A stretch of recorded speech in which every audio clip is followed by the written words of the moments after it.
Dear students, आप सबका मेरी क्लास रवि गुप्ता क्लासेस में स्वागत है। आज हम लोग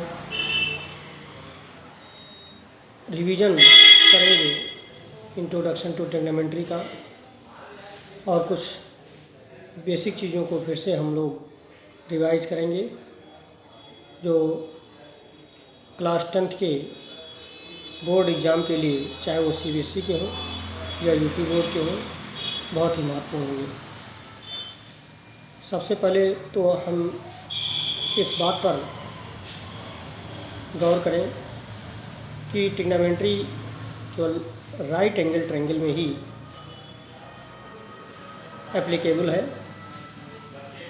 मान लीजिए कि एक समकोण त्रिभुज यानी राइट एंगल ट्रायंगल ABC है।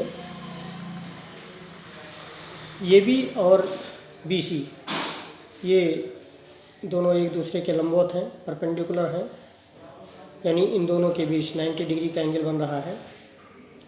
तो जैसा कि हम जानते हैं कि ये AC आपका हाइपोटेन्यूस हो जाएगा, यानी कर्ण हो जाएगा, और ये साइड यानी AB और BC इनमें से AB लंब होगा यानी परपेंडिकुलर होगा और BC आपका बेस होगा यानी आधा हो जाएगा।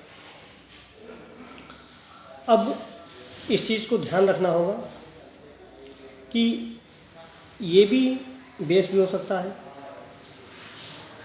और BC परपेंडिकुलर भी हो सकता है।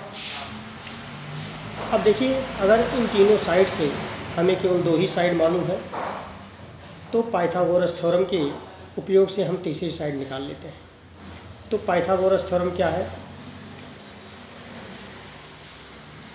ये चीज़ तो हम लोग जानते ही हैं। पाइथागोरस थ्योरम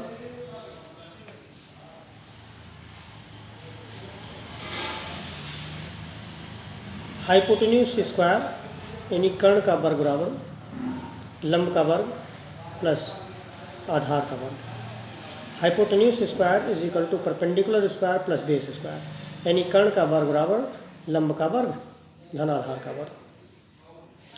अब आइए ट्रिग्नोमेट्रिक रेशियोज हम लोग जानें। त्रिकोणमितीय अनुपात जो कि कुल 6 हैं। तो सबसे पहले आइए हम लोग साइन पे डिस्कस करते हैं।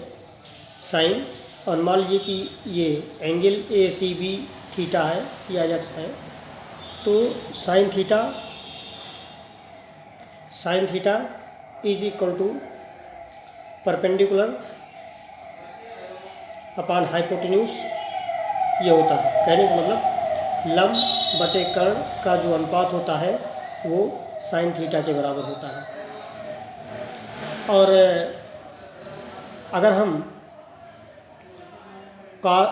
कोसेक थीटा को जानना चाहें तो ये आपको रिवर्स करना पड़ेगा ये रेशियो, यानी ये P/H की जगह पे आपको H/P लिखना होगा। यानी साइन थीटा और कोसेक थीटा में जो संबंध है वो व्युत्क्रम का संबंध है। कहने का मतलब हुआ कि sine theta is equal to 1 cosec theta, या यूँ कहें कि sine theta into cosec theta is equal to 1। Next, अब ये पहली ट्रिग्नोमेट्रिक रेशियोज हो गई। अब दूसरी ट्रिग्नोमेट्रिक रेशियोज कास थीटा पे गौर करें तो B यानी base upon hypotenuse, base upon hypotenuse यानी आधार बटे कर्ण। और अगर सेक थीटा की वैल्यू हम निकालें तो ये आपको उलटना होगा, H/B यानी कर्ण अपान आधार। तो फिर यहाँ पे हम देख रहे हैं हम लोग कि cosec cos theta into sec theta is equal to 1 हो जाएगा। ऐसे ही अगर टेन थीटा को देखें तो परपेंडिकुलर अपान बेस होता है। परपेंडिकुलर अपान बेस यानी पी अपान बी, और कॉट थीटा को हम देखें तो बी अपान पी हो जाएगा, यानी tan का जो रेशियो है वो उलट जाएगा। अब tan theta into cot theta is equal to 1 हो जाएगा। चाहे इसको ऐसे दे सकते हैं कि tan theta into cot theta equal to tan theta की वैल्यू कितना है, परपेंडिकुलर अपान बेस यानी लंब बटे आधार इंटू बेस अपान परपेंडिकुलर, आधार बटे लंब। ये दोनों कैंसिल हो जाएंगे, ये भी कैंसिल हो जाएगा, तो 1 यानी कितना आ गया 1। अब ये साइन कास टैन काट की वैल्यू हो गई। अब नेक्स्ट हम कुछ आइडेंटिटीज़ को देखें, ट्रिग्नोमेट्रिक आइडेंटिटीज़। तो ट्रिग्नोमेट्रिक आइडेंटिटीज़ में 3 आइडेंटिटीज़ बहुत महत्वपूर्ण हैं 10th क्लास के लिए। Sine square theta plus cos square theta is equal to 1। कहने का मतलब अगर ये एंगल सेम है तो साइन का स्क्वायर और कास स्क्वायर का सम 1 के इक्वल होगा। For example sine square 22 degree plus cos square 22 degree is equal to 1।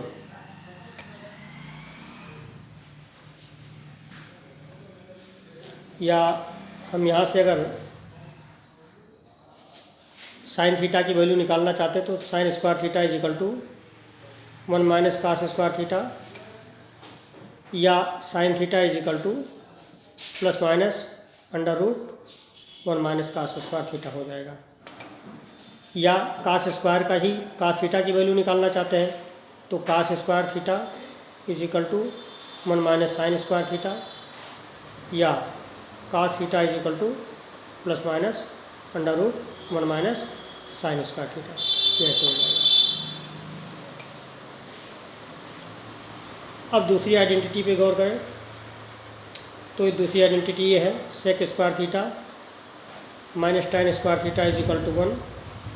या मान लीजिए कि सेक थीटा की वैल्यू निकालनी है तो sec square theta is equal to ऐसे लिखें 1 प्लस टैन स्क्वायर थीटा, और फिर यहाँ से ये देखें कि सेक थीटा की वैल्यू हो जाएगी plus minus under root 1 plus tan square theta. या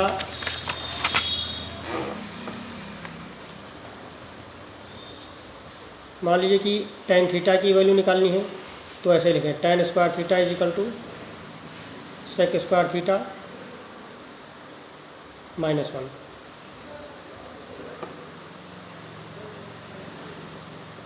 या tan theta is equal to plus minus under root sec square theta minus 1। इस तरह से टैन थीटा की वैल्यू निकल आई। अब नेक्स्ट आइडेंटिटी है, थर्ड आइडेंटिटी है कि cosec square theta minus cot square theta is equal to 1। या कोसेक थीटा की वैल्यू निकालनी है तो cosec square theta is equal to 1 plus cot square theta, या cosec theta is equal to plus minus under root 1 plus cot square theta. या मान लीजिए कि हम कॉट थीटा की वैल्यू निकालना चाहते हैं तो यहाँ से देखिए cosec square theta minus 1 minus cot theta, तो उसको ऊपर उधर ले जाइए तो प्लस कॉट स्क्वायर थीटा, या cot square theta is equal to इसको लिखिए कोसेक स्क्वायर थीटा माइनस 1, या cot theta is equal to plus minus under root cosec square theta minus 1। इस तरह से हम देख रहे हैं कि इन तीनों आइडेंटिटी से हम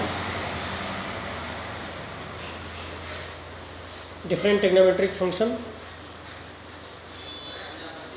और रेशियोज को जान सकते हैं।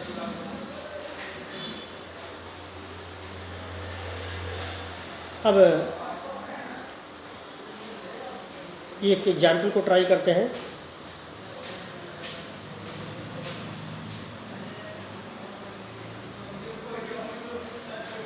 मान लीजिए कि sine theta is equal to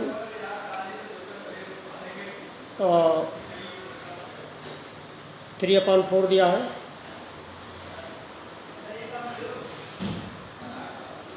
तो कास थीटा की वैल्यू हमें निकालनी है। तो कास थीटा की वैल्यू निकालने के लिए मालूम है cos theta is equal to plus minus under root 1 minus sine square theta. तो plus minus under root 1 minus sine theta की जगह पे आप रख दीजिए 3/4 whole square plus minus under root 1 minus 9/16, यानी plus minus under root 16 minus 9, 16 into 1 16 हो गया, 16 माइनस 9/16, यानी प्लस माइनस √7/4 हो जाएगा कास थीटा की वैल्यू। ऐसे ही हम सेक थीटा मालूम हो तो टेन थीटा निकाल सकते हैं फार्मूले से, कोसेक थीटा मालूम हो तो कॉट थीटा की वैल्यू निकाल सकते हैं। इस तरह से हम डिफरेंट वैल्यूज़ फाइंड आउट कर सकते हैं अगर उनमें से हमें एक मालूम हो तो।